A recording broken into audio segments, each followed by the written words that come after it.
Hey there, friends. It's Carpo once again, and today I'm going to talk to you about stress. This is by request from one of my subscribers. They left a comment the other day, and I looked for the comment, but I couldn't find it. And they said I've been a long time subscriber. I didn't really recognize the screen name. Long time subscriber, and I just been going through stressful times in a nutshell and wanted to know if you would speak about stress. And I said I'd be more than happy to. And I have made probably dozens of videos talking about anxiety and stress in the past, but I would bet if I went back in time and looked at some of my earliest videos from a decade ago, they would probably I would probably have a different opinion than I do now. And revisiting these ideas is more important than ever. And I want to be as down to earth as possible here. It's obvious that you're not going to get a bunch of, inspiring bullshit background music and piano that you can barely hear, along with some kind of a pep talk and a highly focused camera on a guy in a kind of dark room with some interesting things in the background. Well, I got interesting things in the background, but you know what I'm saying. You're not going to get a bunch of stock photos and crappy videos that don't relate. I'm just here to talk to you about stress from my experience, one human being to another. And I've been through my share. In my early 30s, I went through, and I'm 47 now. I've been through a lot of stress in my life. In my early to mid 30s, I went through a period where butterflies in my stomach was the norm. Okay. And it's not something that just went away. It's something that I learned to manage through.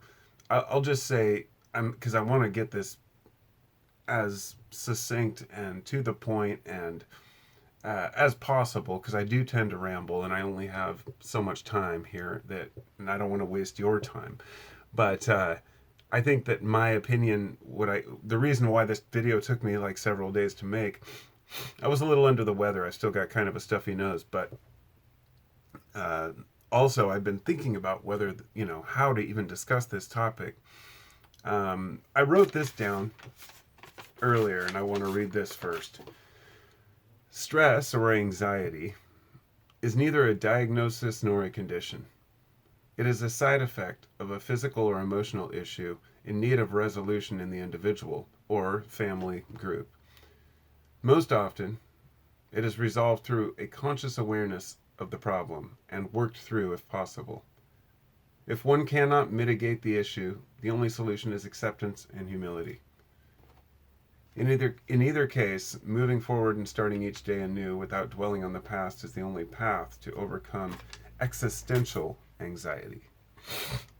And I'm going to go on to label 5 different types of anxiety, and this is hopefully will benefit people in analyzing their own to know what it is. What I meant by reading that was it's not a there is a huge trend on TikTok. Apparently, I don't use it myself, but I've seen the side effects of it. It's spillover in the digital world. Kids see something about anxiety or depression and they say, "Wow, I feel that. I feel that way sometimes too. I must be anxious or depressed." And instead of people saying, "Yeah, shut up, bucko, get over it," people feed into it and say, "Oh, I'm sorry you feel that way." They get sympathy online, therefore it becomes addictive. There's no denying it. When any people want attention and we want community, and that's what it's all about. So let me get to that point because I don't want anybody thinking I'm hating on people who have anxiety. There are a very few rare exceptions where people might have an uncontrolled issue in their body where it causes anxiety through their fight or flight, for example. And that's important. So there are 5 reasons I came up with. I had to think this through for a while. 5 different types of stress that people tend to have, or reasons for stress. And those are financial, biological, social, personal, and irrational. And those are the different stresses and fears. And let me go through each one and say what I mean. Financial, as in your income. Can you pay your rent? Do you have a lot of debt? These things, this is first and foremost because for a lot of people, that's what it really comes down to. They can't afford to live. And that in itself is going to cause stress.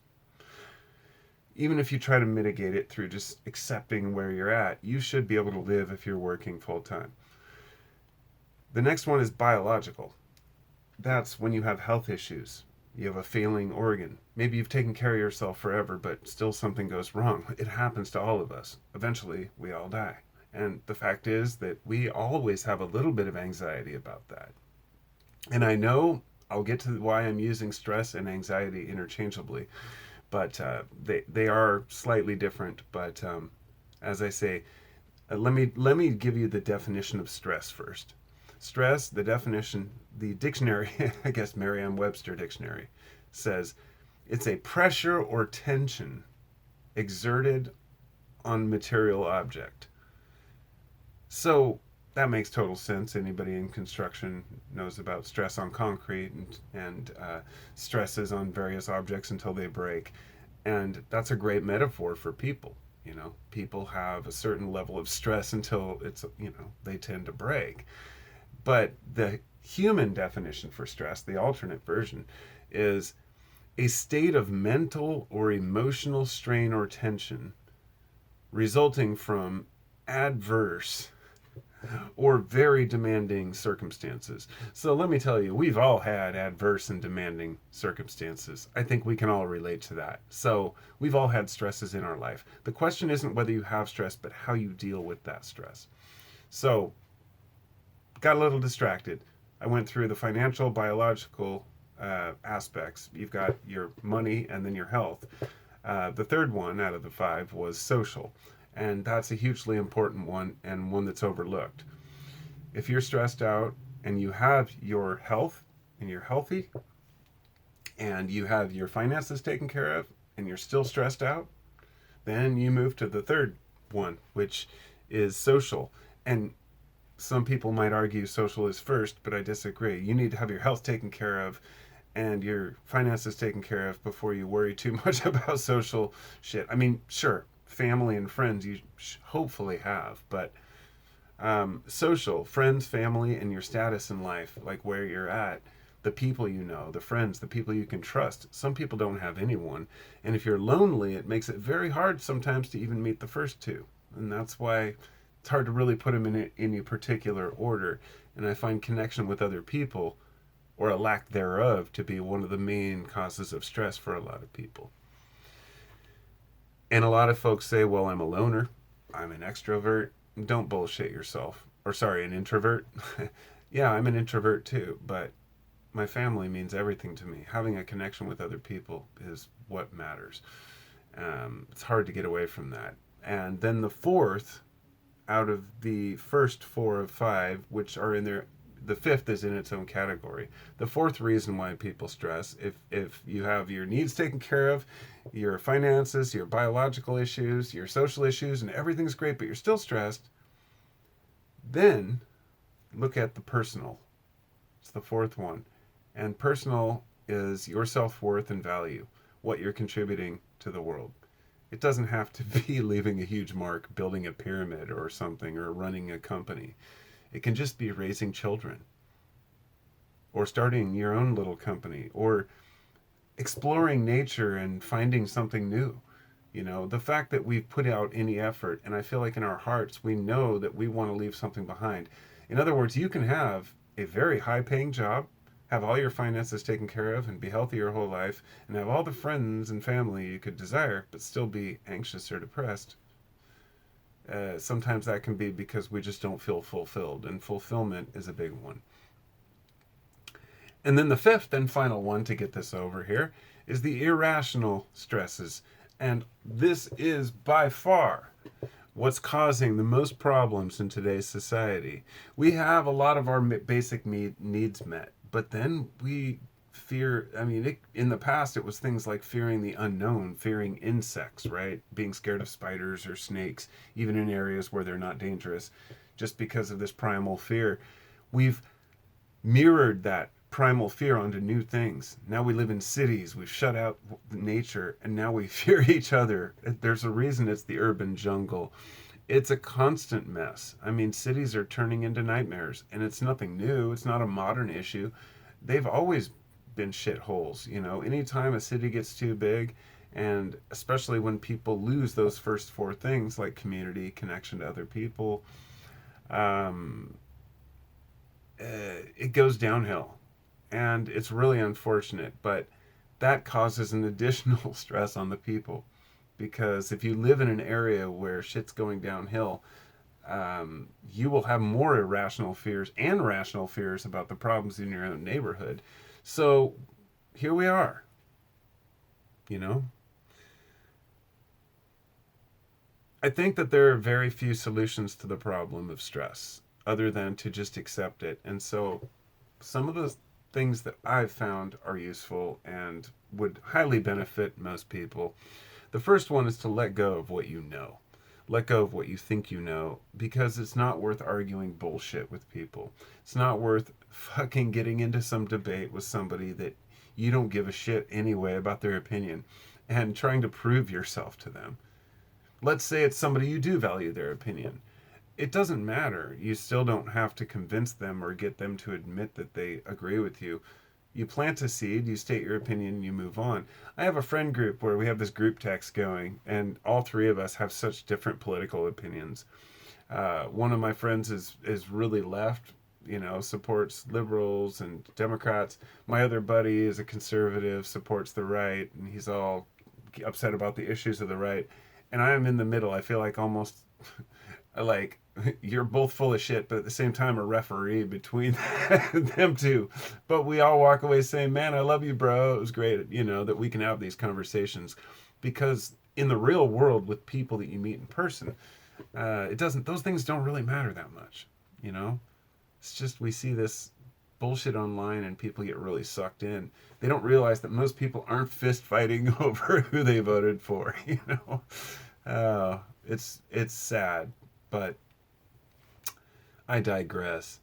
Um, Another thing we can do is just stop hating ourselves, which basically treating others with respect, which means treating ourselves with respect as well. And we're kind of a self-depreciating society right now. It seems like people are, you know, getting really wrapped up in trivial issues. And I think that is causing a lot of the stress. And this is all beyond the big five, of course. I mean, this would all be in the category five, the irrational fears. And so one important thing we can do to not be like, you know, not let ourselves get wrapped up in the bullshit is to be grateful and have gratitude for what we do have. As cheesy as it sounds, it works really well. And to ditch society's expectations of what a human being should do, what a human being should strive for. I have no interest in what other people expect of me, except for, of course, my family, you know. My wife and my kids, they expect me to be a father, you know, and a reasonable human. And my friends expect me to, you know, get back to them, that kind of thing. Sure, you've got to contact people, you've got to be in, you know, in touch with others, but society in general, what the overarching, you know, idea of what society wants you to do, which when I was a kid was get a job, work for however many years, retire at 65 with a 401k and a retirement plan. This shit's over. I mean, you know, the future is completely different now. So that another stress for young people, and especially the person who asked me about stress, it depends on how old you are. And like I said, I went through a lot of stressful shit when I was 35, and I learned to conquer it through a lot of Middle Eastern Buddhist Zen type thinking practices. I tried, it wasn't any, I want to make this clear, it wasn't a religion that did it for me.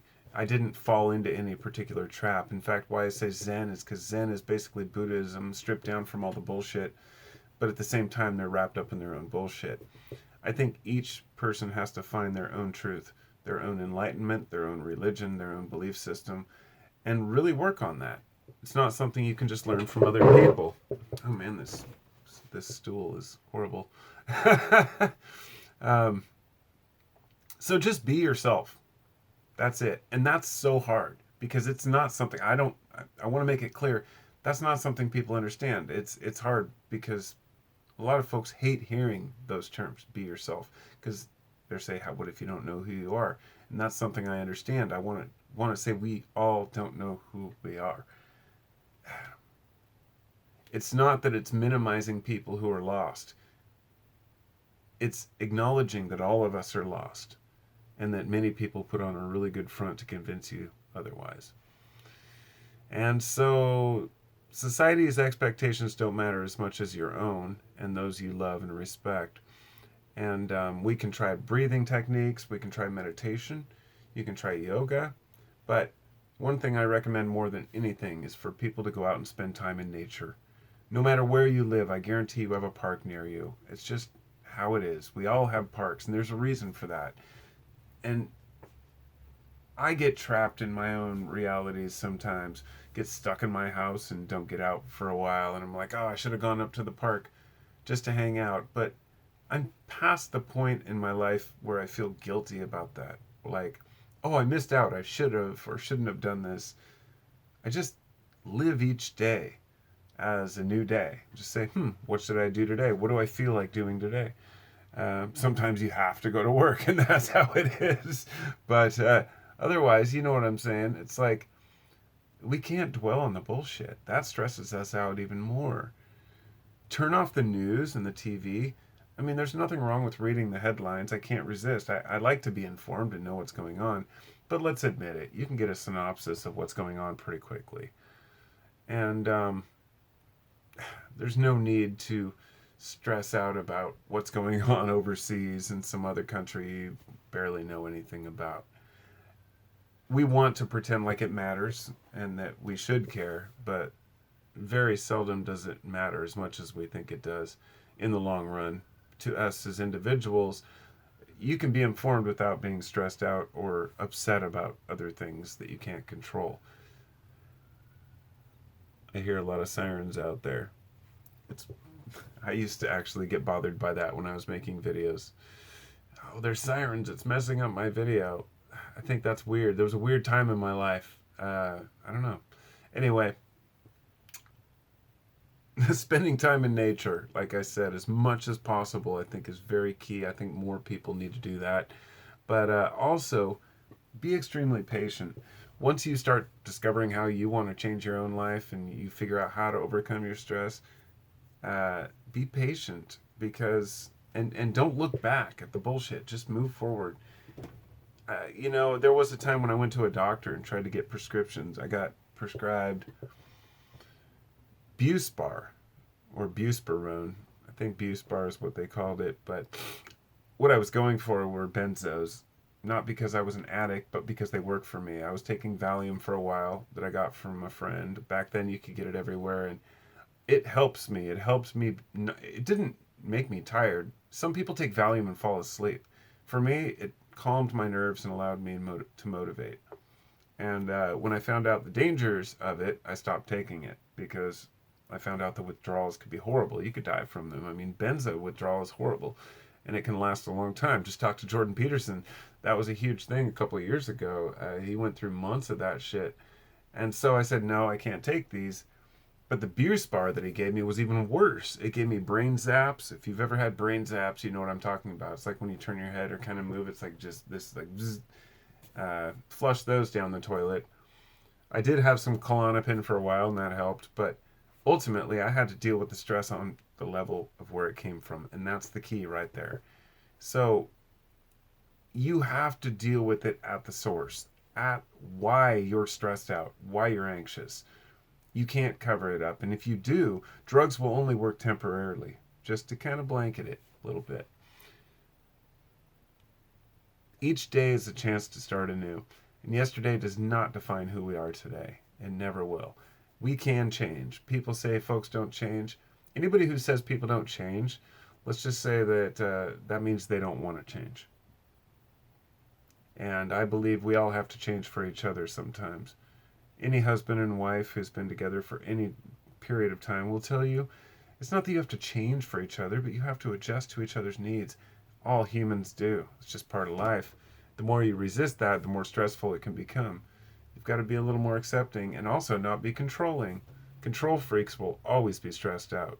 If you're trying to control what other people do with their lives, That's another one that I completely forgot to add to the list, but it just popped into my head. Don't try to control other people. Don't try to control the inevitable.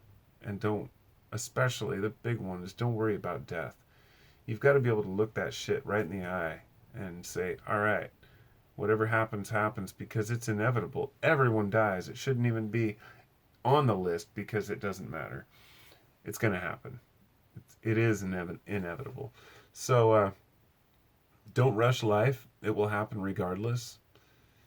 And don't be too hard on yourself or other people. We're all just human beings, you know, just trying to make it through.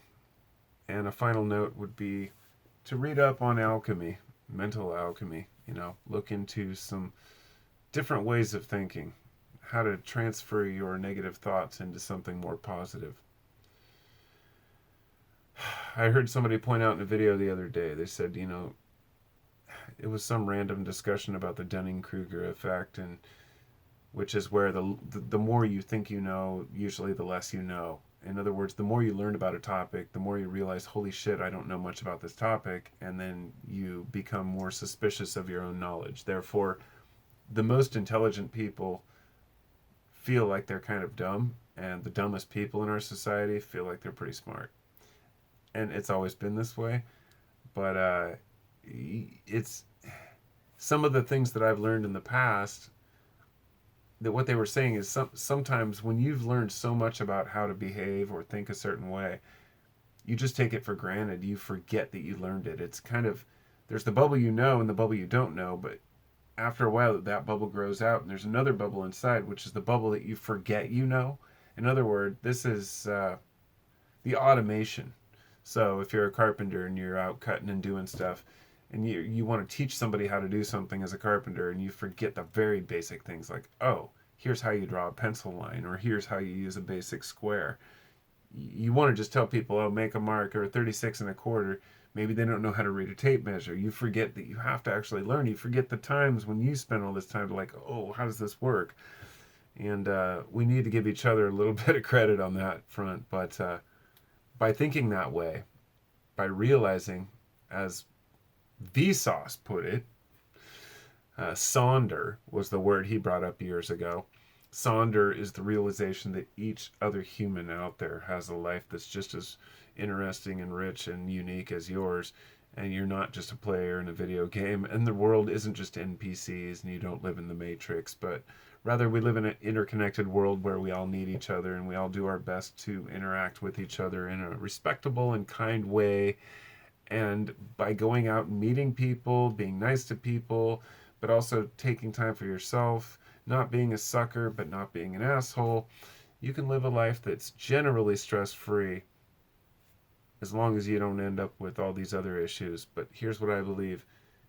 Even the first ones that cause stress, the financial, biological issues, health issues, there are people who have financial and biological issues that don't stress about it, because they've come to accept so much about life.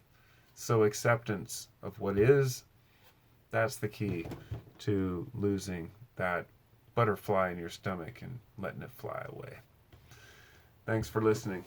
Don't know what else to say. If you could check out the rest of the channel, at least hit a thumbs up if you liked it. I appreciate it. And check out the 15-minute Free Thinking podcast if you like. I think the link is in the description. And if you want to contribute to the channel and get extra content, sometimes, check out my Patreon at Carpo719. And don't stress, yo. Peace.